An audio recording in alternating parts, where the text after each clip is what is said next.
മാരകമായ രോഗങ്ങൾ. എന്റെ പ്രിയപ്പെട്ട സഹോദരങ്ങളെ, എന്തെല്ലാം രോഗങ്ങളാണ് ഇപ്പൊ അവസാനമായി. നിപായെ കുറിച്ച് ചിന്തിക്കുമ്പോൾ പോലും എന്റെ പ്രിയപ്പെട്ടവരെ, അങ്ങനെയുള്ള ഒരു രോഗത്തെ കുറിച്ച്, രോഗം പിടിച്ച് കിടക്കുന്നവരെ ശുശ്രൂഷിക്കുന്നവർക്ക് പോലും ആ രോഗം പടരുന്ന അവസ്ഥ, അവരുമായി സഹവസിക്കുന്നവർക്ക് പോലും അത് പടരുന്നൊരവസ്ഥ. തന്റെ പ്രിയപ്പെട്ട പിതാവിന് അവസാനം 3 കഷ്ണം വെള്ള തുണിയിൽ പൊതിഞ്ഞിട്ട് ഖബറിന്റെ അകത്തേക്ക് ഇറക്കി വെക്കാൻ പോലും കഴിയാതെ തന്റെ പിതാവിനെ ഖബറിലേക്ക് ഇറക്കി വെക്കുമ്പോൾ അങ്ങ് ദൂരെ നിന്നുകൊണ്ട് കാണുന്ന ഒരു മകന്റെ അവസ്ഥ. എന്റെ പ്രിയപ്പെട്ടവരെ, ഇങ്ങനെയുള്ള ഒരുപാട് ദുരന്തങ്ങൾ നമ്മൾ കണ്ടവരാണ്. കൊടുങ്കാറ്റുകൾ അടിക്കുന്നു, ഓരോ കാറ്റുണ്ടാകും, അതിനകത്ത് പ്രത്യേകതരം പേരുകൾ തന്നെ വെച്ചുകൊണ്ട് ദുരന്തങ്ങൾ നമ്മൾ ഇങ്ങനെ കണ്ടവരാണ്. എന്റെ പ്രിയമുള്ളവരെ, അല്ലാഹുവേ, പ്രകൃതി ദുരന്തങ്ങളൊക്കെ ഒന്നിനു പുറകെ ഒന്നായി നമ്മളെ തേടി ഇങ്ങനെ വരുമ്പോൾ എന്തുകൊണ്ടാണ് ഇതുണ്ടാകാനുള്ള കാരണം എന്താണ്, എന്താണ് ഇതിന്റെ യഥാർത്ഥ കാരണം എന്താണെന്ന് ഞാൻ നിങ്ങളും മനസ്സിലാക്കാൻ തയ്യാറാകുന്നില്ല. എന്റെ പ്രിയമുള്ള സഹോദരങ്ങളെ, എന്തിനാണ് അല്ലാഹു സുബ്ഹാനഹു വ തആല ഈ ദുരന്തങ്ങളൊക്കെ നമുക്ക് അല്ലാഹു കാണിച്ചു തരുന്നത്? ഇതിൽ നിന്നൊക്കെ പാഠം ഉൾക്കൊണ്ടുകൊണ്ട് നമ്മളെല്ലാം അല്ലാഹുവിലേക്ക് അടുക്കാൻ വേണ്ടിയാണ് പലതും നമുക്ക് അല്ലാഹു കാണിച്ചു തരുന്നത്. പക്ഷേ നമ്മൾ പഠിക്കുന്നില്ല. എന്തൊക്കെയുണ്ടായാലും, കണ്ണിന്റെ മുന്നിൽ എന്തെല്ലാം സംഭവങ്ങൾ നടന്നാലും അതിൽ നിന്നും പാഠം ഉൾക്കൊള്ളാൻ ഞാനും നിങ്ങളും തയ്യാറാകുന്നില്ല എന്നതാണ് ഇതിന്റെ യഥാർത്ഥമായ സത്യം. അതുകൊണ്ട് എന്റെ പ്രിയമുള്ള സഹോദരങ്ങളോട്, എന്താണ് ഈ ദുരന്തങ്ങൾക്കുള്ള കാരണം? എന്താണ് ഈ പ്രകൃതി ദുരന്തങ്ങളൊക്കെ ഉണ്ടാകാനുള്ള കാരണം? എന്താണ്?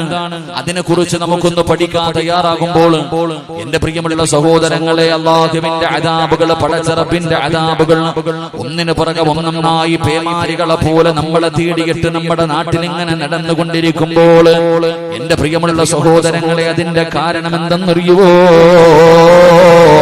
ഈ ദുരന്തങ്ങൾ ഉണ്ടാകാനുള്ള കാരണം എന്താണ്?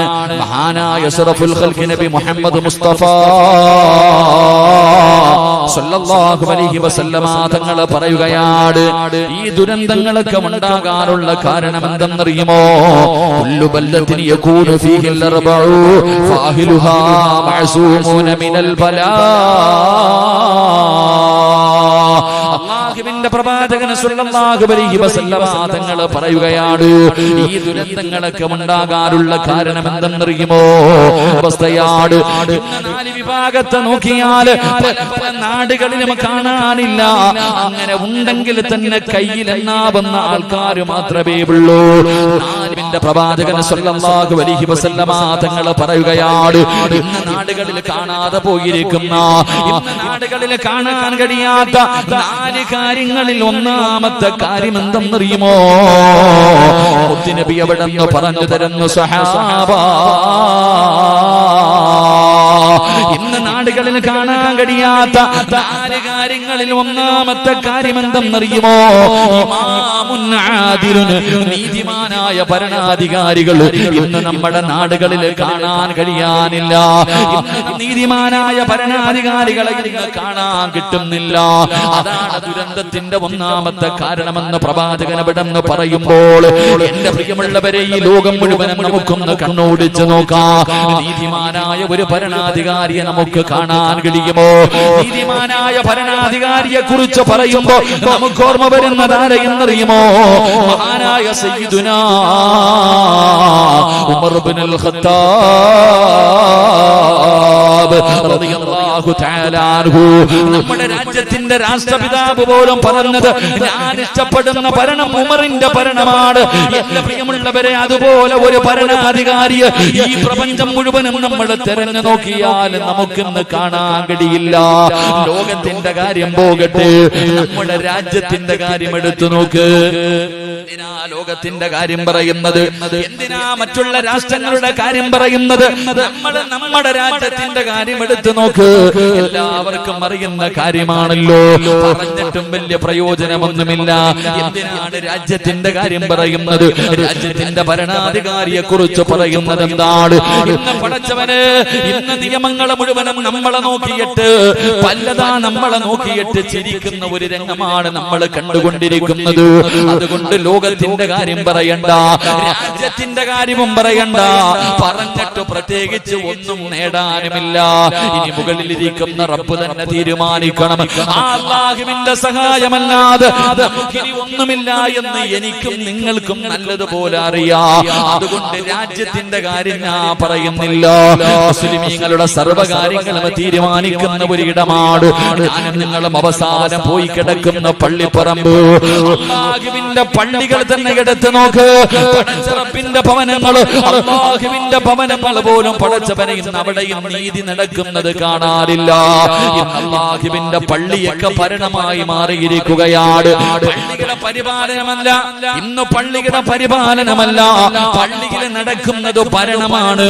എന്റെ പ്രിയമുള്ളവരെ, പഞ്ചായത്തിലും അതുപോലെ തന്നെ നമ്മുടെ നാടുകളിൽ ഇലക്ഷൻ നടക്കുന്നത് പോലെ അല്ലാഹുവേ പള്ളിയുടെ സമ്പാദ്യം എടുത്തിട്ട്, പള്ളിയുടെ സ്വത്ത് വഖഫ് പണം എടുത്തിട്ട് പടച്ചവനെ ഇലക്ഷൻ നടത്തുന്ന കാലമാണ്.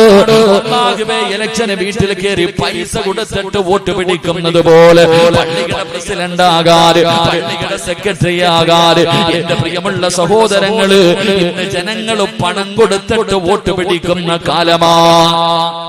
അല്ലാഹുവിന്റെ പള്ളി പരിപാലിക്കാൻ, അല്ലാഹുവിന്റെ പള്ളി പരിപാലിക്കാൻ, പള്ളിയുടെ അധികാരത്തിന് വേണ്ടി പടച്ചറപ്പിന്റെ ഭവനത്തിനകത്ത് കിടന്ന് തമ്മിലടിക്കുന്നത് നമ്മൾ കാണുന്നവരാ. അല്ലാഹുവിന്റെ പള്ളിക്കകത്ത് പോലും ഇന്ന് നീതിമാനായ ഭരണാധികാരികൾ, നീതിമാനായ ഭരണാധികാരികൾ ഇന്ന് പള്ളിക്കകത്തുമില്ലാതിരിക്കുന്നു. എന്റെ പ്രിയമുള്ളവരെ, പള്ളിയുടെ കാര്യവും പോകട്ടെ. എന്റെ പ്രിയപ്പെട്ടവരെ, നമ്മുടെ വീടുകളുണ്ടല്ലോ, നമ്മുടെ വീടിന്റെ അകത്തും ഇന്ന് നീതി നടക്കുന്നില്ല. എന്റെ പ്രിയപ്പെട്ടവരെ, വീടിന്റെ അകത്ത് വീട്ടിലെ നീതിമാനായ ഭരണാധികാരിയാകാൻ വാപ്പയ്ക്ക് കഴിയുന്നില്ല. പടച്ചവനെ, നമ്മുടെ വീടിന്റെ അകത്തും നീതി നടക്കുന്നില്ല. മഹാനായ നബി മുഹമ്മദ് മുസ്തഫ സല്ലല്ലാഹു അലൈഹി വസല്ലമ തങ്ങൾ അറബിയുടെ പ്രഭാഷണത്തിൽ അല്ലാഹുവിന്റെ പ്രവാചകൻ തന്റെ സ്വഹാബത്തിനോട് പറയുകയാണ്, യാ സ്വഹാബാ, അല്ലാഹുവിന്റെ പ്രവാചകൻ തന്റെ സ്വഹാബികളോട് പറഞ്ഞു, സ്വഹാബാ, നിങ്ങളുടെ ഭാര്യമാരും നിങ്ങളുടെ മക്കളും അല്ലാഹു നിങ്ങൾക്ക് നൽകിയിരിക്കുന്ന അമാനത്താണ്. അല്ലാഹു നിങ്ങളെ ഏൽപ്പിച്ചിരിക്കുന്ന അമാനത്താണ്. നാളെ ഇതിനെക്കുറിച്ച് അല്ലാഹു പരലോകത്ത് വെച്ച് നിങ്ങളോട് വിചാരണ ചെയ്യുമെന്ന് നബി മുഹമ്മദ് മുസ്തഫ സല്ലല്ലാഹു അലൈഹി വസല്ലമ തങ്ങൾ പറയുമ്പോൾ, ഈ സദസ്സിലിരിക്കുന്ന എന്റെ പ്രിയപ്പെട്ട ബാപ്പമാരോട് ഞാനൊന്ന് ചോദിക്കട്ടെ, സ്വന്തം നെഞ്ചത്ത് കൈവച്ചിട്ട് നിനക്ക് പറയാൻ കഴിയുമോ, അല്ലാഹുവേ പടച്ചവനെ, നിന്റെ വീടിന്റെ അകത്ത് നീ നീതി പുലർത്തുന്ന ഒരു വാപ്പയാണ്, നീ നീതി പുലർത്തുന്ന ഒരു ഭർത്താവാണ് എന്ന് പറയാൻ ഈ സദസ്സിലിരിക്കുന്ന എന്റെ പ്രിയപ്പെട്ട ഉപ്പമാർക്ക് കഴിയുമോ? എന്റെ പ്രിയമുള്ളവരെ, ഏത് കാര്യമെടുത്ത് നോക്കിയാലും, ഏത് വിഷയമെടുത്ത് നോക്കിയാലും എന്റെ പ്രിയപ്പെട്ടവരെ, നമ്മുടെ വീടിന്റെ അകത്ത് നമ്മൾ പരാജയത്തിലാ. എന്റെ പ്രിയപ്പെട്ട സഹോദരങ്ങള്, മഹാനായ അബൂബക്കർ റളിയല്ലാഹു തആല അൻഹു പറയുകയാണ്, ഒരു ദിവസം മഹാനായ ഇബ്നു മസ്ഊദ് റളിയല്ലാഹു തആല അൻഹുവിന്റെ വീട്ടിലേക്ക് സുബ്ഹി നമസ്കാരം കഴിഞ്ഞിട്ട് സ്വഹാബികൾ ഇങ്ങനെ കടന്നു പോവുകയാണ്. ഇബ്നു മസ്ഊദ് തങ്ങളുടെ വീടിന്റെ മുന്നിലേക്ക് സുബ്ഹി നമസ്കാരം കഴിഞ്ഞിട്ട് കടന്നു ചെന്നു. അതാ വീടിന്റെ മുന്നിൽ വെച്ച് സലാം പറഞ്ഞു. ഇബ്നു മസ്ഊദ് റളിയല്ലാഹു തആല അൻഹു വീടിന്റെ അകത്തിരുന്നിട്ട് വന്ന സ്വഹാബികളോട് പറഞ്ഞു, എല്ലാവരും വീടിന്റെ അകത്ത് കയറിയിരിക്കാൻ. വന്ന സ്വഹാബികളോട് പറഞ്ഞു, വീടിന്റെ അകത്ത് കയറിയിരിക്കാൻ. സ്വഹാബികളെല്ലാവരും പുറത്തു നിൽക്കുകയാണ്. വീടിന്റെ അകത്ത് കയറിയിരിക്കാൻ പറഞ്ഞിട്ടും അവരെ കയറുന്നില്ല. എല്ലാവരും വീടിന്റെ പുറത്തു നിൽക്കുമ്പോ വീട്ടിലെ വേലക്കാരിയായ, വീട്ടിലെ ഖാദിമത്തായ പെണ്ണ് വന്നിട്ട് ചോദിക്കുകയാ, എന്തേ നിങ്ങളെ കയറിയിരിക്കാൻ പറഞ്ഞിട്ടും ഇരിക്കാത്തത്, എന്തേ നിങ്ങൾ കയറിയിരിക്കാത്തത്? എന്നിട്ടും സ്വഹാബികൾ മുഴുവനും വീടിന്റെ വെളിയിൽ നിൽക്കുകയാണ്. അവൻ അവസാനം ഇബ്നു മസ്ഊദ് റളിയല്ലാഹു തആല അൻഹു അതാ തന്റെ വീടിന്റെ വെളിയിൽ വന്ന് നിൽക്കുന്ന സ്വഹാബികളോട് ചോദിക്കുന്നു, സ്വഹാബാ, നിങ്ങൾ എന്തേ ഞാൻ അനുവാദം തന്നിട്ടും എന്റെ വീടിന്റെ അകത്ത് കയറിയിരിക്കാത്തതെന്തേ, എന്തേ നിങ്ങൾ ഇരിക്കാത്തതെന്ന് ചോദിക്കുമ്പോ സ്വഹാബികൾ അവിടെ നിന്ന് പറയുന്നു, മസ്ഊദ് തങ്ങളെ,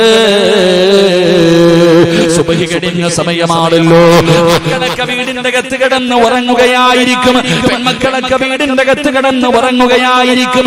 ഈ ചെറിയ വീടിന്റെ അകത്തേക്ക് ഞങ്ങളെങ്ങാണം പെട്ടെന്ന് കയറി വന്നാൽ അതവർക്ക് പ്രയാസമാകുമല്ലോ, അതവർക്ക് ബുദ്ധിമുട്ടാകും ഉണ്ടാകുമല്ലോ. അതുകൊണ്ടാണ് ഞങ്ങളുടെ വീടിന്റെ വെളിയിൽ നിന്ന് നിൽക്കുന്നതെന്ന്, ഞങ്ങളുടെ വീടിന്റെ വെളിയിൽ നിന്നതെന്ന് സ്വഹാബികൾ ഇബ്നു മസ്ഊദ് റളിയല്ലാഹു തആല അൻഹുവിനോട് പറയുമ്പോ ഇബ്നു മസ്ഊദ് തങ്ങളുടെ കണ്ണ് നിറയുകയാണ്. ഇബ്നു മസ്ഊദ് തങ്ങളുടെ കണ്ണ് നിറയുകയാണ്. അവിടുന്ന് ചോദിക്കുന്നു, സ്വഹാബാ, ഞാൻ ഉത്തരവാദിത്തമില്ലാത്ത ഒരു വാപ്പയാണെന്ന് നിങ്ങൾ കരുതിയോ? ഞാൻ ഉത്തരവാദിത്തമില്ലാത്ത ഒരു വാപ്പയാണെന്ന് നിങ്ങൾ കരുതിയോ സഹാബ?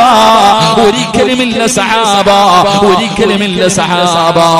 മരിക്കുന്ന കാലം വരെ ഇബ്നു മസ്ഊദ് ഉറക്കത്തിൽ നിന്ന് എഴുന്നേറ്റിട്ടുണ്ടെങ്കിൽ എന്റെ ഭാര്യയും മക്കളും സുബഹിന്റെ സമയത്ത് എഴുന്നേറ്റിട്ടുണ്ടാകും. എന്റെ മക്കൾ ഞാൻ ഉണർന്നിട്ടുണ്ടെങ്കിൽ ഉറപ്പായിട്ട് എഴുന്നേറ്റിട്ടുണ്ടാകും. അല്ലാതെ അവര് വീടിന്റെ അകത്ത് കിടക്കുന്ന മക്കളല്ല. ഞാൻ ഉത്തരവാദിത്തമുള്ള ഒരു വാപ്പയാണെന്ന് ഇബ്നു മസ്ഊദ് റളിയല്ലാഹു തആല അൻഹു തന്റെ മുന്നിൽ നിൽക്കുന്ന സഹാബികളോട് പറഞ്ഞ ചരിത്രം പറയുമ്പോ ഈ സദസ്സിലിരിക്കുന്ന എന്റെ ഉപ്പമാരോട് ഞാൻ ചോദിക്കട്ടെ, നിങ്ങൾക്ക് എങ്ങനെ പറയാൻ കഴിയുമോ? നിങ്ങൾക്ക് എങ്ങനെ പറയാൻ കഴിയുമോ? നിങ്ങൾ അല്ലാഹുവിന്റെ പള്ളിയിൽ സുബഹി ബാങ്ക് വിളിക്കുന്നതിന് മുമ്പ് അല്ലാഹുവിന്റെ പള്ളിക്കകത്ത് പോയി നിസ്കരിക്കുന്നവരാ. പക്ഷേ നിങ്ങളുടെ മക്കൾ നിസ്കരിക്കാറുണ്ടോ? പ്രായപൂർത്തിയായ 15ഉം 20ഉം വയസ്സുള്ളവർ 7 വയസ്സുള്ളവനോട് നിസ്കരിക്കാൻ കൽപ്പിക്കണം. 10 വയസ്സായിട്ട് നിസ്കരിക്കാത്തവൻ അടിക്കണമെന്നാണ് എന്റെ പ്രിയപ്പെട്ട പിതാവ്. ജീവിതത്തിൽ ഒരിക്കലെങ്കിലും നിസ്കരിക്കാത്തതിന്റെ പേരിൽ നിന്റെ മക്കളെ തല്ലിയിട്ടുണ്ടോ? ഒന്ന് വഴക്ക് പറയാ തയ്യാറായിട്ടുണ്ടോ? എന്റെ പ്രിയമുള്ളവരെ, നിങ്ങളൊക്കെ നല്ലവരാണ്. പക്ഷേ നിങ്ങൾ ചിന്തിച്ചു നോക്ക്, നീ ചെലവിന് കൊടുക്കുന്ന, നീ മകർ കൊടുത്ത് വിവാഹം കഴിച്ച നിന്റെ പ്രിയപ്പെട്ട ഭാര്യയുടെ കാര്യത്തിൽ നീ നീതിയാണോ കാണിക്കുന്നത്? നിന്റെ പ്രിയപ്പെട്ട മക്കളുടെ കാര്യത്തിൽ നീ നീതിയാണോ കാണിക്കുന്നത്? അല്ലാഹുവിന്റെ പരിശുദ്ധമായ ഖുർആൻ പറഞ്ഞത് അൻഫുസകും വഅഹ്ലീകും നാറാ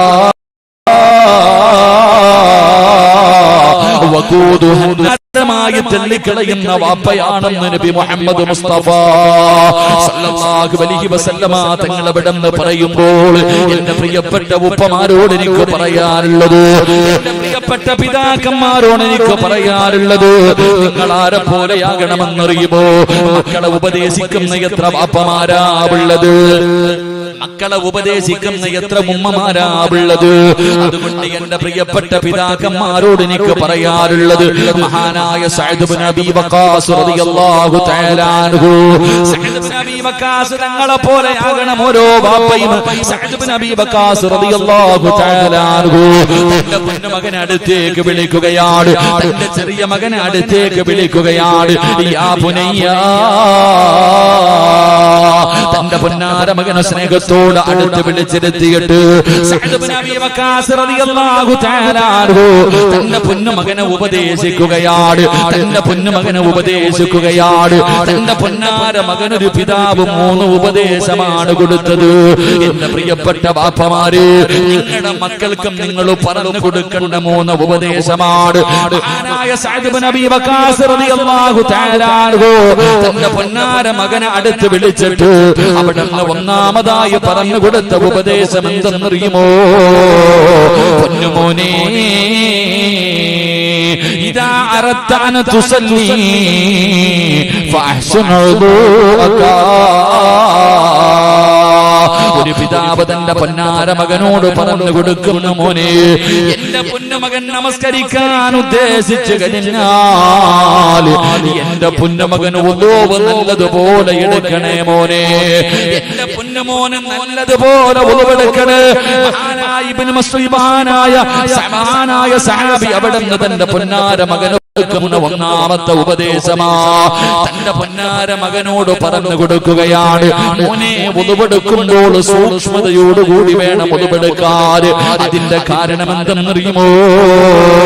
തന്റെ പൊന്നാര മകന് പിതാവ് പറഞ്ഞു കൊടുക്കുന്നു, മോനെ, വുദൂവെടുക്കുന്നത് എന്തിനു വേണ്ടിയാണെന്നറിയുമോ? എന്തിനാ മോനെ വുദൂവെടുക്കുന്നതെന്നറിയുമോ? ഈ സദസ്സിലിരിക്കുന്ന ഏതെങ്കിലും ഒരു വാപ്പ തന്റെ പൊന്നാര മകന് പറഞ്ഞു കൊടുത്തിട്ടുണ്ടോ? നീയെങ്കിലും സ്വന്തമായിട്ടൊന്ന് ചിന്തിച്ചിട്ടുണ്ടോ? സഅദ് ഇബ്നു അബീ വഖാസ് റളിയല്ലാഹു തആല അൻഹു തന്റെ പൊന്നുമകനോട് പറയുന്നു, മോനെ, വുദൂവെടുക്കുന്നത് അല്ലാഹുവിനെക്കാളാരാ? മോനെ, ഒതുവെടുക്കുന്നത് പടച്ചവനെ കാണാനാടാ. അതുകൊണ്ട് എന്റെ പൊന്നുമകൻ ഒതുവെടുക്കുമ്പോ സൂക്ഷ്മതയോടുകൂടി ഒതുവെടുക്കണേ. എന്റെ പ്രിയപ്പെട്ടവര്, ഈമാനുള്ള ഒരു മനുഷ്യന്റെ അടയാളം എന്തെന്നറിയുമോ? നിസ്കാര തലമ്പല്ല, താടിയുടെ നീളമല്ല. എന്റെ പ്രിയപ്പെട്ടവര്, ഇമാം ഗസാലി തങ്ങൾ പറയുന്നുണ്ട്, ഈമാനുള്ള ഒരു മനുഷ്യനെ നിങ്ങൾക്ക് കാണണോ? ഈമാനുള്ള ഒരു മനുഷ്യനെ നിങ്ങൾക്ക് കാണണോ? നിന്റെ കരയിൽ പോയി നിൽക്ക്, ഒതുവെടുക്കുന്ന സ്ഥലത്ത് പോയി നിൽക്ക്.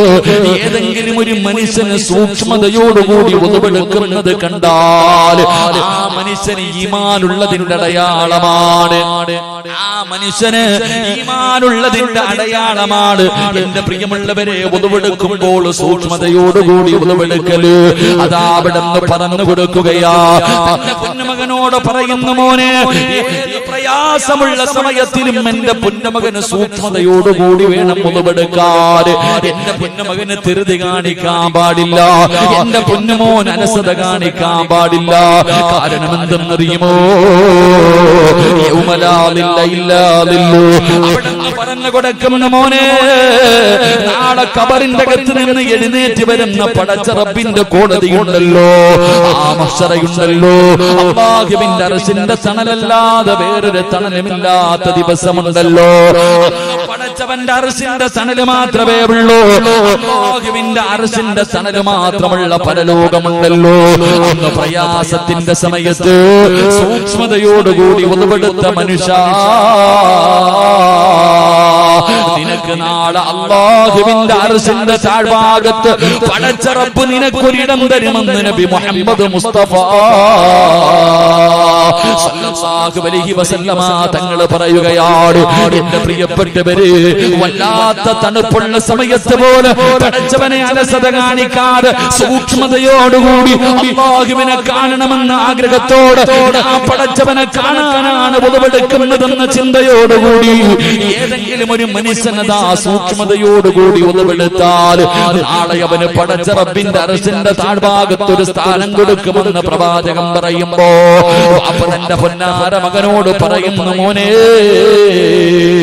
ജീവിതത്തിൽ ഒരുപാട് പാപം ചെയ്തവരാണ്. ഞാനും നിങ്ങളും ജീവിതത്തിൽ ഒരുപാട് പാപം ചെയ്തവരാണ്. അപ്പ തന്റെ പൊന്നാര മകനോട് പറയുന്നു, മോനെ, ഒതുവെടുത്തു കഴിഞ്ഞാൽ ആ ഒതുവ് നിന്റെ പാപങ്ങൾ മുഴുവനും കഴുകിക്കളയുന്നതാ. എന്റെ പ്രിയപ്പെട്ടവരെ, മഹാനായ നബി മുഹമ്മദ് മുസ്തഫ സല്ലല്ലാഹു അലൈഹി വസല്ലമ തങ്ങള് ജീവിതത്തിൽ ഞാനും നിങ്ങളും ഒരുപാട് പാപം ചെയ്തവരാണ്. ഈ പാപം എവിടെ കൊണ്ട് കഴുകിക്കളയുമെന്ന് ചോദിക്കുന്നവര്, ഈ പാപം എവിടെയാണ് കൊണ്ട് കഴുകിക്കളയുന്നതെന്ന് ചോദിക്കുന്നവര്, അല്ലാഹുവിന്റെ പരിശുദ്ധമായ കഅബാലയത്തിലേക്ക് ലക്ഷക്കണക്കിന് ഹാജിമാര് കടന്നു ചെന്ന് പടച്ചവനെ മിനയിലിരിക്കുന്ന സമയമാണ്. അവരത് ഹജ്ജിന് വേണ്ടി തയ്യാറെടുത്തുകൊണ്ട് ജീവിതത്തിൽ ചെയ്ത പാപങ്ങൾ മുഴുവനും അവരെ കഴുകിക്കളയുമ്പോ നമുക്കും അല്ലാഹു ഒരു അവസരം തരികയാണ്. പാപങ്ങൾ കഴുകിക്കളയാനുള്ള എളുപ്പ വഴി എന്നറിയുമോ? അല്ലാഹുവിന്റെ പ്രവാചകൻ തന്റെ സ്വഹാബികൾക്ക് ഒതുവെടുത്ത് കാണിച്ചു കൊടുക്കുകയാണ്. എങ്ങനെയാണ് ഒതുവെടുക്കേണ്ടതെന്ന് അല്ലാഹുവിന്റെ റസൂൽ തന്റെ സ്വഹാബത്തിനെ കാണിച്ചു കൊടുത്തു. അവസാനം കാണിച്ചു കൊടുത്തിട്ട് പറഞ്ഞത്, സഹാബാ, ഞാൻ ഈ കാണിച്ചു തന്നതുപോലെ നിങ്ങൾ ആരെങ്കിലും ഒതുവെടുത്താൽ നിങ്ങളുടെ പാപങ്ങൾ അല്ലാഹു പുറത്തു തരുമെന്ന് നബി മുഹമ്മദ് മുസ്തഫ സല്ലല്ലാഹു അലൈഹി വസല്ലമ തങ്ങൾ അവിടെ നിന്ന് പറയുമ്പോ അതാ സഅദ് ഇബ്നു അബീ വഖാസ് റളിയല്ലാഹു തആല അൻഹു തന്റെ പൊന്നുമകനെ അടുത്ത് വിളിച്ചിരുത്തിയിട്ട് സ്നേഹത്തോടെ പറഞ്ഞു കൊടുത്ത ഒന്നാമത്തെ കാര്യം എന്തെന്നറിയുമോ? മോനെ, ഒതുവെടുക്കുമ്പോ സൂക്ഷ്മതയോടുകൂടി വേണം ഒതുവെടുക്കാൻ. സൂക്ഷ്മതയോടുകൂടി ഒതുവെടുക്കണേ, ഇല്ലെങ്കിൽ വരുന്ന നഷ്ടം എന്തെന്നറിയോ? എന്റെ പ്രിയപ്പെട്ടവരെ, നല്ലതുപോലെ ഒതുവെടുക്കാതെ പടച്ച റബ്ബിന്റെ പള്ളിക്കകത്ത് കയറിയിട്ട് ഞാനും നിങ്ങളും നമസ്കരിക്കുന്നതിന് വേണ്ടി കൈകെട്ടിയാൽ അല്ലാഹുവേ, ഒതുവില്ലാതെ നമ്മൾ നമസ്കരിച്ചു കഴിഞ്ഞാൽ അല്ലാഹുവിനെ കളിയാക്കലാണല്ലോ, പടച്ചവനെ കളിയാക്കലാണല്ലോ. എന്റെ പ്രിയമുള്ളവരെ, നമ്മൾ ഒതുവില്ലാതെ ഉളുവില്ലാതെ കയറി നമസ്കരിക്കുന്നത് പടച്ചറപ്പിനെ കളിയാക്കലാ. അങ്ങനെ ഞാനും നിങ്ങളും അല്ലാഹുവിനെ കളിയാക്കിയാൽ അല്ലാഹു നമ്മളെയും കളിയാക്കുന്ന ഒരു രംഗമുണ്ട്. പടച്ചവൻ നമ്മളെയും കളിയാക്കുന്ന ഒരു രംഗമുണ്ട്. ഏത് രംഗമെന്നറിയുമോ? സക്കറാത്തിന്റെ അവസ്ഥയിൽ മരണത്തോട് മല്ലടിച്ചുകൊണ്ട് കിടക്കുമ്പോ എല്ലാവരും അടുത്ത് വന്നിരിക്കുകയാണ്. എല്ലാവരും ചാരത്ത് വന്നിരുന്നിട്ട് അവിടെ പറഞ്ഞു തരുന്നു ലാ ഇലാഹ ഇല്ലല്ലാഹ്. മരിക്കാൻ കിടക്കുന്ന സമയത്ത് എല്ലാവരും ചാരത്ത് വന്നിരുന്ന് ലാ ഇലാഹ ഇല്ലല്ലാഹ് പറഞ്ഞു തരുമ്പോ പറയാ നമുക്ക് വല്ലാത്ത ആഗ്രഹമുണ്ട്. കാരണം പറഞ്ഞ സ്വർഗം കിട്ടുമല്ലോ.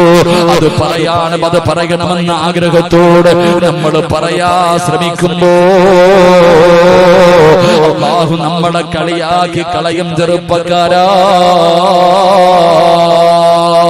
അതുകൊണ്ട് അതാ മഹാനായ സഅദ് ഇബ്നു അബീ വഖാസ് റളിയല്ലാഹു തആല അൻഹു തന്റെ പൊന്നുമകന് കൊടുത്ത ഒന്നാമത്തെ ഉപദേശം എന്തെന്നറിയുമോ? മോനെ വുളുവെടുക്കാൻ ഉദ്ദേശിച്ചാൽ എന്റെ പൊന്നുമകൻ നല്ലതുപോലെ വുളുവെടുക്കണേ. രണ്ടാമതായി പറഞ്ഞു കൊടുക്കുകയാണ്, മോനെ എന്റെ പൊന്നുമകൻ നമസ്കരിക്കാൻ ഉദ്ദേശിച്ചാൽ എങ്ങനെ നിസ്കരിക്കണമെന്നറിയുവോ? ഒരു വാപ്പ തന്റെ പൊന്നാര മകനോട് പറഞ്ഞു കൊടുക്കുകയാണ്, എന്റെ പൊന്നുമകൻ നമസ്കരിക്കാൻ ഉദ്ദേശിച്ചു കഴിഞ്ഞാൽ എങ്ങനെ നിസ്കരിക്കണമെന്നറിയുവോ? മോനെ ഇത് നിന്റെ ജീവിതത്തിൽ അവസാനത്തെ നിസ്കാരമാ. ഇത് നിന്റെ ജീവിതത്തിൽ അവസാനത്തെ നിസ്കാരമാണ്. അങ്ങനെ ഒരു ധാരണയോടുകൂടി വേണം എന്റെ പൊന്നുമകൻ നമസ്കരിക്കേണ്ടതെന്ന് തന്റെ പ്രിയപ്പെട്ട പിതാവ് പറഞ്ഞു കൊടുക്കുമ്പോ അല്ലാഹുവേ, കാരണം നമസ്കാരം എന്ന് പറയുന്നത് പടച്ച റബ്ബുമായിട്ടുള്ള ഒരു മുനാജാത്താണ്. അല്ലാഹുവിന്റെ മുന്നിൽ പോയി നിൽക്കുകയാണ്. ഏത് വാപ്പയാണ് നമസ്കരിക്കാൻ പോകുന്ന മകനോട് പറഞ്ഞു കൊടുക്കുന്നത്, മോനെ നീ അല്ലാഹുവിന്റെ മുന്നിലാണാ പോയി നിൽക്കുന്നത്. നീ അവിടെ നിന്ന് കളിക്കല്ല്, അവിടെ നിന്ന് തമാശ കാണിക്കല്ല്, അവിടെ നിന്നുകൊണ്ട് നീ അല്ലാഹുവിന് ഇഷ്ടമില്ലാത്തത് ചെയ്യല്ലേ. മോനെ നീ പടച്ച റബ്ബിന്റെ മുന്നിലാണ് നിൽക്കുന്നത്. നീ അല്ലാഹുവിനെ കാണുന്നില്ലെങ്കിലും അല്ലാഹു നിന്നെ കാണുന്നുണ്ട്. നീ അല്ലാഹനെ കാണുന്നില്ലെങ്കിലും അല്ലാഹു നിന്നെ കാണുന്നുണ്ടടാ. ഏത് വാപ്പയാ തന്റെ പൊന്നാര മകനോട് പറഞ്ഞു കൊടുക്കുന്നത്? എന്റെ പ്രിയമുള്ള സഹോദരാ, തന്റെ പൊന്നാര മക്കളെ ഉപദേശിക്കുന്നതിന് പകരം പള്ളിയിൽ പോകുന്ന സമയത്ത് പോലും തന്റെ പൊന്നാര മക്കളെ വിളിച്ചുണർത്തിയിട്ട് നമസ്കരിക്കാൻ പറയാത്ത വാപ്പമാരാ. എന്റെ പ്രിയപ്പെട്ട പിതാക്കന്മാരോട് ഉമ്മമാരോട് ഞാൻ നിങ്ങളോടൊരു കാര്യം ചോദിക്കട്ടെ. നമ്മളെല്ലാവരും മക്കളെ ഇഷ്ടപ്പെടുന്നവരാണ്, മക്കളെ വല്ലാതെ സ്നേഹിക്കുന്നവരാണ്. നമ്മളെ കഷ്ടപ്പെടുന്നത് മക്കൾക്ക് വേണ്ടിയാണ്. എന്റെ പ്രിയപ്പെട്ടവരെ, നിങ്ങൾ യഥാർത്ഥത്തിൽ നിങ്ങളുടെ മക്കളെ സ്നേഹിക്കുന്നവരാണെങ്കിൽ എന്തിനാ ഇതുപോലെ കിടന്ന് കഷ്ടപ്പെടുന്നത്? മക്കൾ ഒരാളുടെ മുന്നിലും കൈനീട്ടാതെ സന്തോഷത്തോടെ ജീവിക്കുന്നത് കാണാനല്ലേ?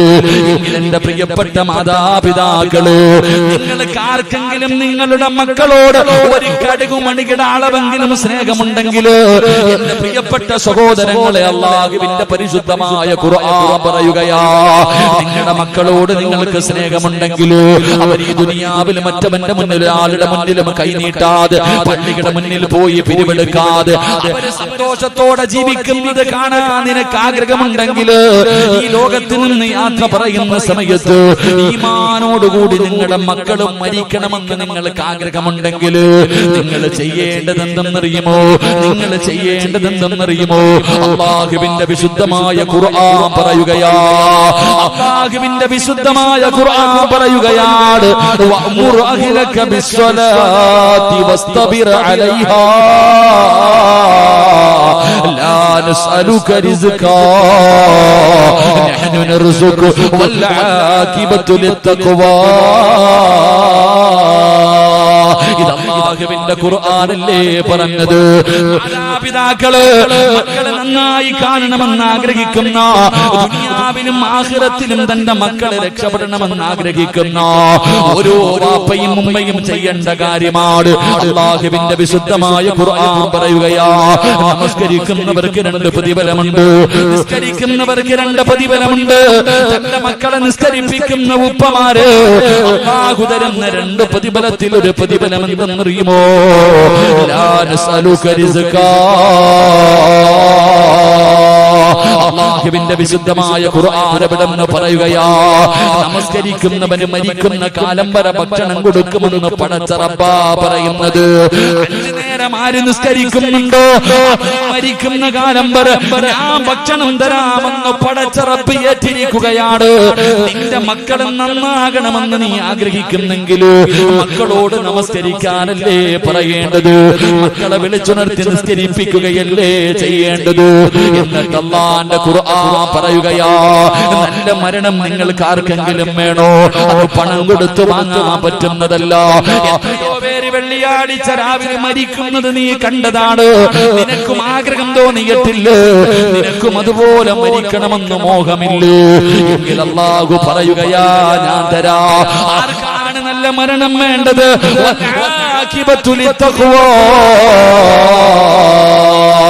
നമസ്കരിക്കുന്നവന് നല്ല മരണം ഞാൻ തരാ. ഇത് അല്ലാഹുവല്ലേ പറഞ്ഞത്.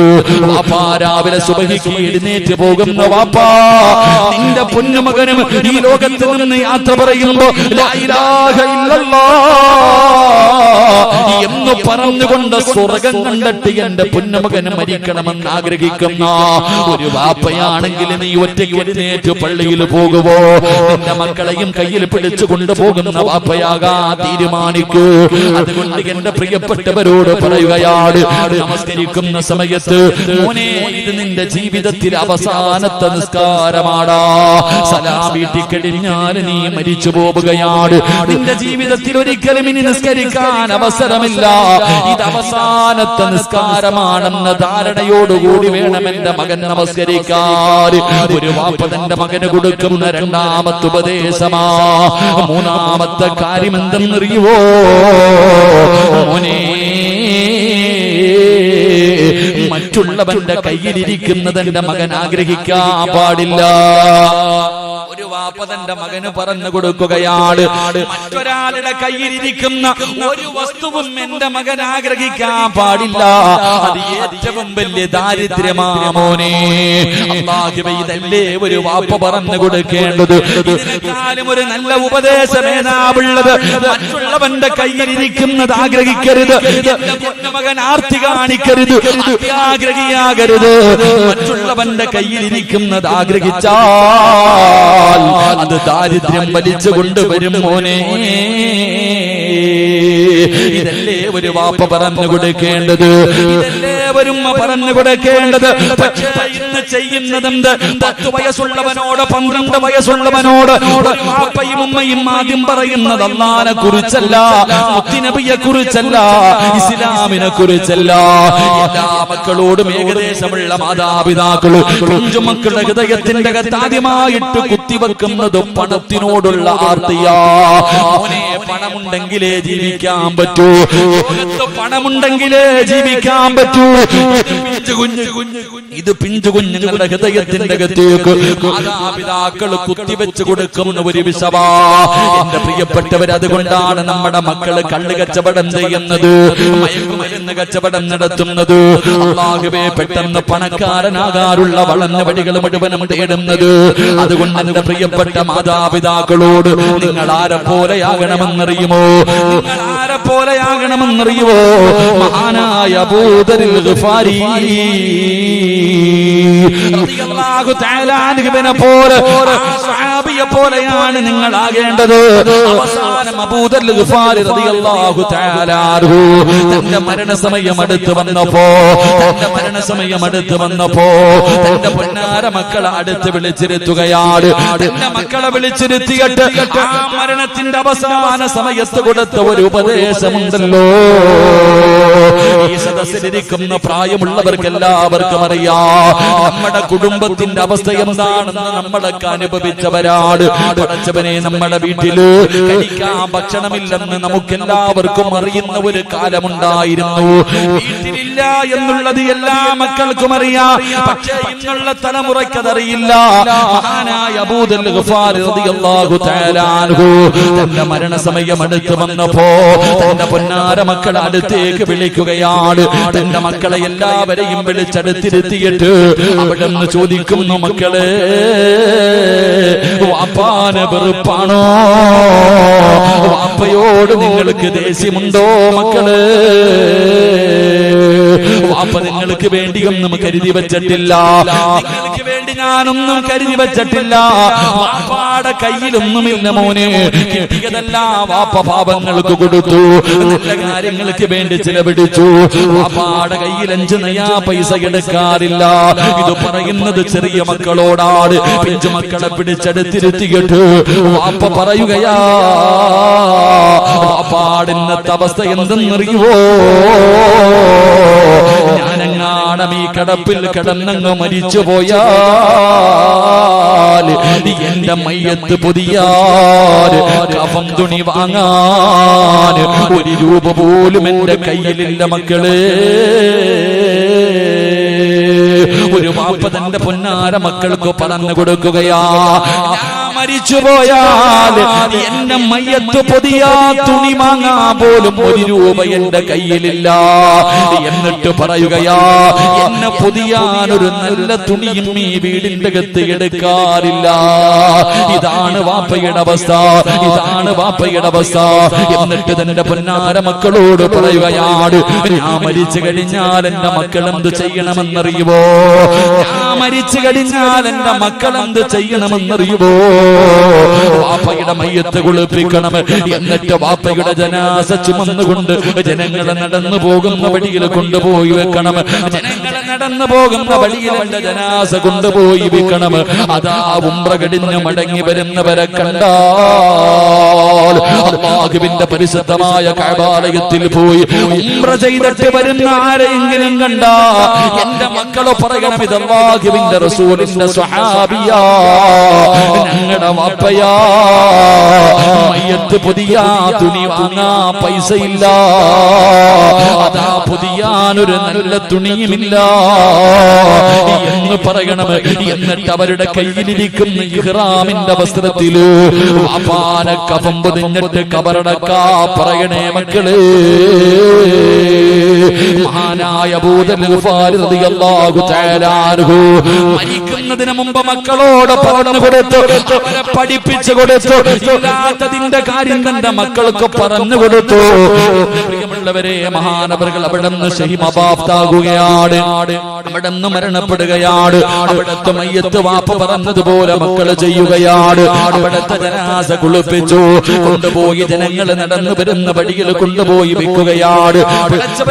ജനങ്ങൾ ഇങ്ങനെ നടന്നു പോകുന്നുണ്ട്, മക്കളിങ്ങനെ ഉംറ കഴിഞ്ഞു വരുന്നവരെ തെരഞ്ഞു നിൽക്കുകയാ, ഉംറ കഴിഞ്ഞു വരുന്നവരെ തെരഞ്ഞു നിൽക്കുകയാണ്. അതാ ഒരു സംഘം ഇങ്ങനെ കടന്നു വരികയാണ്, ഉംറ കഴിഞ്ഞൊരു സംഘം കടന്നു വരികയാണ്. അവരുടെ നേതാവാരാ? മഹാനായ സൽമാനുൽ ഫാരിസി റളിയല്ലാഹു തആല അൻഹു. അല്ലാഹുവേ, പടച്ചവനെ, തന്റെ പൊന്നാര മക്കള് വാപ്പയുടെ മയ്യത്തിന്റെ ചാരത്ത് നിന്നുകൊണ്ട് പറയുകയാണ്, ഇത് അല്ലാഹുവിന്റെ പ്രവാചകന്റെ സ്വഹാബിയാണ്.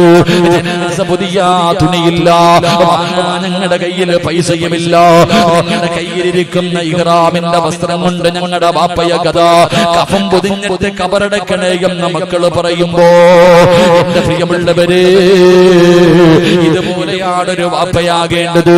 നിന്റെ കയ്യിലില്ലെങ്കിൽ അത് നിന്റെ മക്കൾക്ക് നീ അറിയിക്കണം. ഇല്ല എന്നുള്ള സത്യം നിന്റെ മക്കൾ അറിയണം സഹോദരാ.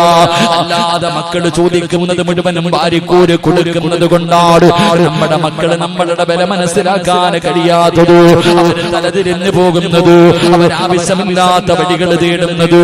എന്റെ പ്രിയപ്പെട്ട ചെറുപ്പക്കാരാ, ഇന്ന് പണമുണ്ടാക്കാനുള്ള എളുപ്പ വഴികൾ ഏതാണെന്ന് ചെറുപ്പക്കാര് തിരയുകയാണ്. എന്തിനാടാ യുവത്വേ പണത്തിനെ ഇത്ര ആഗ്രഹിക്കുന്നത്? എന്തിനാ പണത്തിനോട് ത്രാർത്തി കാണിക്കുന്നത്? പണം കൊണ്ട് പ്രത്യേകിച്ചൊന്നും നേടാനില്ല. കാരണം എന്റെ പ്രിയപ്പെട്ട പിതാവ് ലോകത്ത് നിന്ന് യാത്ര പറഞ്ഞപ്പോ എത്ര പണമുണ്ടായിരുന്നു നിന്റെ വാപ്പയുടെ കയ്യില്. പക്ഷേ നിന്റെ വാപ്പ പോയപ്പോ എന്ത് കൊണ്ടുപോയി പൊന്നുമോന്? നീ വാങ്ങിക്കൊടുത്ത 3 കച്ചം വെള്ളത്തുണിയും വാങ്ങിയിട്ട് നിന്റെ പിതാവ് വെറും കയ്യോടെ പോകുന്നത് നീ കണ്ടതല്ലേ ചെറുപ്പക്കാരാ? അതുകൊണ്ട് എന്റെ പ്രിയപ്പെട്ട യുവത്വത്തിനോട് പറയാറുള്ളത്, ഇടയ്ക്കിടയ്ക്ക് സഹാബികളുടെ ചരിത്രങ്ങൾ വായിച്ചു നോക്കണം മോന്. മഹാനായ നബി മുഹമ്മദ് മുസ്തഫ സല്ലല്ലാഹു അലൈഹി വസല്ലമ തങ്ങൾ, അല്ലാഹുവിന്റെ പ്രവാചകൻ ഒരിക്കൽ ഇങ്ങനെ സ്വഹാബികളുടെ മുന്നിൽ ഇരിക്കുമ്പോ നബിയുടെ മുന്നിലൂടെ ഒരു ചെറുപ്പക്കാരൻ ഇങ്ങനെ നടന്നു പോവുകയാണ്. അല്ലാഹുവിന്റെ റസൂലിന്റെ മുന്നിലൂടെ ഒരു ചെറുപ്പക്കാരൻ ഇങ്ങനെ നടന്നു പോവുകയാണ്. ആരാ? മഹാനായ മിസ്ബ് റളിയല്ലാഹു തആല അൻഹു. അല്ലാഹുവിന്റെ റസൂൽ കരയുകയാണ്. നബിയുടെ കണ്ണിലൂടെ കണ്ണുനീർ ഇങ്ങനെ ഒഴുകുകയാണ്. മഹാനായ മിസ്ബ് റളിയല്ലാഹു തആല അൻഹു അല്ലാഹുവിന്റെ പ്രവാചകനോട് ചോദിക്കുന്നു, യാ റസൂലല്ലാഹ്, അല്ലാഹുവിന്റെ നബിയേ, എന്തിനാണ് നബിയെ കരയുന്നത്? എന്തിനാണ് നബിയെ കരയുന്നത്? അല്ലാഹുവിന്റെ പ്രവാചകൻ അവിടെന്ന് പറഞ്ഞു, മിസ്ബേ, നിന്റെ പഴയ കാലം ഓർത്തുപോയി മിസ്ബേ. എന്റെ പ്രിയപ്പെട്ട ചെറുപ്പക്കാരാ, ആരാണ് മിസ്ബെന്നറിയുമോ പൊന്നുമോന്? മക്കയിലെ ഏറ്റവും വലിയ സമ്പന്നന്റെ മകനാണ് മിസ്ബ്. ഏറ്റവും വലിയ സമ്പന്നന്റെ മകനാണ് മിസ്ബ്. മിസ്ബ് റളിയല്ലാഹു തആല അൻഹു സ്വർണ്ണത്തിന്റെ നൂലുകൊണ്ട് നെയ്ത വസ്ത്രമാണ് ധരിക്കാറ്. ലോകത്തിലെ ഏറ്റവും വലിയ പണക്കാരൻ പോലും അത് ധരിക്കാറില്ല. പക്ഷേ മിസ്ബ് ധരിക്കുന്നത് സ്വർണത്തിന്റെ നൂലുകൊണ്ട് നെയ്തിരുന്ന വസ്ത്രമാണ്. അതാ മിസ്ബ് കുതിരയുടെ മുകളിൽ ഇങ്ങനെ വരുന്നത് കാണാൻ മക്കയിലെ പെണ്ണുങ്ങൾ റോഡിൽ വീണ് കാത്തിരിക്കുമായിരുന്നു. അവസാനം അല്ലാഹുവിന്റെ ദീനിലേക്ക് കടന്നു വന്നു. അവസാനം തന്റെ വീട്ടിൽ നിന്നടിച്ചു പുറത്താക്കുമ്പോ മിസ്ബ് റളിയല്ലാഹു തആല അൻഹുവിനോട് ഉമ്മ പറഞ്ഞു, മോനെ മിസ്ബേ, നീ ഇസ്ലാമിലേക്ക് കടന്നു പോയാൽ എന്റെ സമ്പാദ്യത്തിൽ നിന്ന് 1 രൂപ പോലും നിനക്ക് ഞാൻ തരില്ലെന്ന് പറയുമ്പോ മിസ്ബ് റളിയല്ലാഹു തആല അൻഹു ഇട്ടിരുന്ന വസ്ത്രം അങ്ങൂരുകയാണ്. ആ സ്വർണ്ണത്തിന്റെ വസ്ത്രം ഊരിയിട്ട് തന്റെ ഉമ്മയുടെ മുന്നിൽ കൊണ്ടുവച്ചിട്ട് പറയുന്ന, ഉമ്മ, ഇത് നിങ്ങളുടെ സമ്പാദ്യം കൊടുത്ത് വാങ്ങിയതാ, എനിക്ക് വേണ്ടെന്ന് പറഞ്ഞ് വീട്ടിൽ നിന്ന് വെളിയിലേക്ക് ഇറങ്ങി പോവുകയാണ്. എന്തിനാണ് അല്ലാഹുവിന്റെ പ്രവാചകന് കരഞ്ഞതെന്നറിയുവോ? എന്തിനാണ് മുത്തുനബി കരഞ്ഞതെന്നറിയുവോ? സ്വർണ്ണത്തിന്റെ നൂല് കൊണ്ട് നെയ്തിരുന്ന വസ്ത്രം ധരിച്ച മിസ്ബ് റളിയല്ലാഹു തആല അൻഹു അല്ലാഹുവിന്റെ പ്രവാചകന്റെ മുന്നിലൂടെ നടക്കുമ്പോ ഒരു പുതപ്പിങ്ങനെ പുതച്ചിരിക്കുകയാ. തന്റെ ശരീരത്തൊരു പുതപ്പിങ്ങനെ പുതച്ചിരിക്കുകയാണ്. 62 സ്ഥലങ്ങൾ കീറിയിട്ട് തച്ച് വെച്ചിരിക്കുന്ന ഒരു പുതപ്പാട്. 62 സ്ഥലങ്ങൾ കീറിയിട്ട് തച്ച് വെച്ചിരിക്കുന്ന ഒരു പുതപ്പും ധരിച്ചു അല്ലാഹുവിന്റെ പ്രവാചകന്റെ മുന്നിലൂടെ നടന്നു പോകുമ്പോ അല്ലാഹുവിന്റെ റസൂൽ ചോദിക്കുന്നു, മിസ്ബേ, എന്തിനാ നീ ഇങ്ങനെ നടക്കുന്നത്? എന്തിനാണ് മിസ്ബേ നീ ഇങ്ങനെ നടക്കുന്നത്? യാ റസൂലല്ലാഹ്, സ്വർഗ്ഗത്തിലെ പട്ടുവസ്ത്രം ധരിക്കാറുള്ള ആഗ്രഹം കൊണ്ടാണ് നബിയേ. എനിക്ക് സ്വർഗ്ഗത്തിലെ പട്ടുവസ്ത്രം ധരിക്കണമെന്ന് വല്ലാത്ത കൊതിയുണ്ട് നബിയേ. അതുകൊണ്ടാണ് ഇങ്ങനെ നടക്കുന്നതെന്ന് പറയുമ്പോ, എടാ ചെറുപ്പക്കാരാ, ഉഹദിന്റെ രണാങ്കണത്തിൽ യുദ്ധം കഴിഞ്ഞു. ഈ സഹാബികളുടെ ജനാസ, സഹാബികൾ പൊതിയുന്നതിന് വേണ്ടി എടുത്തു വെക്കുകയാണ്. മുത്തുനബിയുടെ മുന്നിലേക്ക് സഹാബികളുടെ ജനാസ കൊണ്ടുവരികയാണ്. അല്ലാഹുവിന്റെ പ്രവാചകന്റെ മുന്നിലേക്ക് സഹാബികളുടെ ജനാസ കൊണ്ടുവന്നു. പറഞ്ഞു. അവര് നിന്ന് കരയുകയാണ്, അവര് നിന്ന് കരയുകയാണ്. അല്ലാഹുവിന്റെ റസൂൽ ചോദിച്ചു, നിങ്ങൾ എന്തേ കരയുന്നത്? അല്ലാഹുവിന്റെ റസൂലിനോട് പറയുന്നു, നബിയേ, കഫൻ തുണി തികയുന്നില്ല നബിയേ, കഫൻ തുണി തികയുന്നില്ല നബിയേ. കാല് മറയ്ക്കുമ്പോ തല വെളിവാവുകയാണ്, തല മറയ്ക്കുമ്പോ കാല് വെളിവാവുകയാണ്. എന്റെ പ്രിയമുള്ളവരെ, കഫൻ തുണി പോലുമില്ല. അവസാനം അവിടെ നിന്ന് തലമറച്ചിട്ട് കഫൻ പൊതിഞ്ഞു. അവസാന പുല്ലു പറിച്ചു കൊണ്ടുവന്ന് കാലിന്റെ ഭാഗം മറച്ചിട്ടു. അവിടെ നിന്ന് കബറടക്കി എന്ന് ചരിത്രം പറയുമ്പോ എന്റെ പ്രിയപ്പെട്ട ചെറുപ്പക്കാരാ, ആ കബറിന്റെ ചാരത്തിരുന്നു കൊണ്ട് മുത്തുനബി പറഞ്ഞതെന്നറിയോ?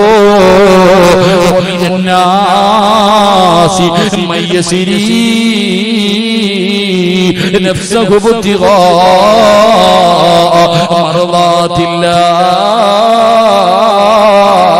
മർളാത്തില്ലാഹ് വല്ലാഹു റഊഫുൻ ബിൽ ഇബാദ്.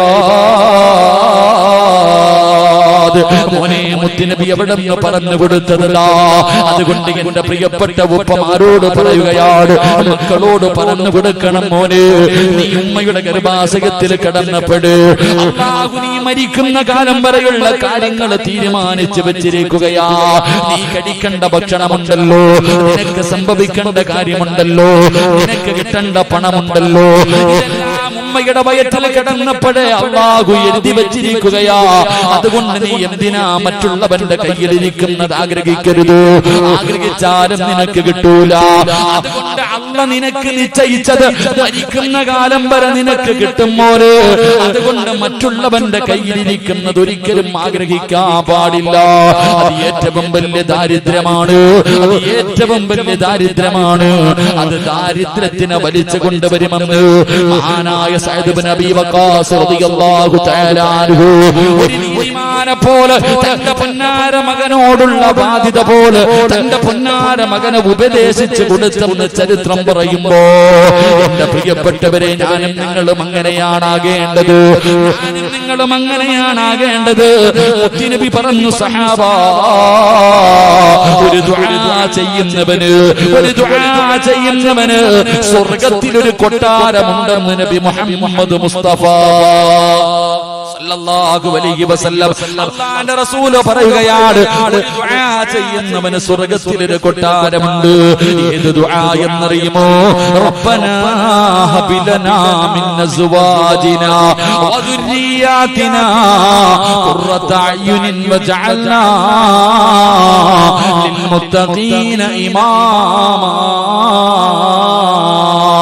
ഈ ദുആ ചെയ്യുന്നവന് സ്വർഗ്ഗത്തിൽ ഒരു കൊട്ടാരമുണ്ടെന്നാണ്. ദുആ ചെയ്യുന്നത്, അല്ലാഹുമ്മ റബ്ബനാ ഹബ് ലനാ